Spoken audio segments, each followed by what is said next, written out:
સર્વે વડોદરાવાસીઓને આ વાત જણાવતા મને ખૂબ આનંદ થાય છે કે આગામી જે ગણપતિ મહોત્સવ આવી રહ્યો છે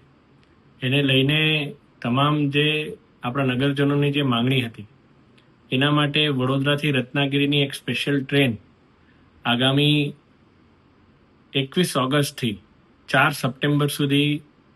એ શરૂ થવાની છે અને વિશેષ રૂપે આ ટ્રેન એ આ ગણપતિ મહોત્સવ દરમિયાન મહારાષ્ટ્રથી ગુજરાત અને ગુજરાતથી મહારાષ્ટ્ર જેવું પણ આપણા જે પ્રવાસીઓ છે એને વધારે સવલત મળે એ માટે થઈ અને આ ટ્રેન શરૂ કરવામાં આવશે અને આ ટ્રેનનો લાભ વધારેમાં વધારે વડોદરા તથા મધ્ય ગુજરાતના તમામ લોકો લે એવી મારી આપ સૌને અપીલ છે અને આ સ્પેશિયલ ટ્રેન શરૂ કરવા માટે હું માનનીય રેલવે મંત્રી શ્રી અશ્વિની વૈષ્ણવજીનો ખૂબ ખૂબ આભાર વ્યક્ત કરું છું. રેલવે વિભાગનો ખૂબ ખૂબ આભાર વ્યક્ત કરું છું. જય જય ગરવી ગુજરાત, જય ગણેશ.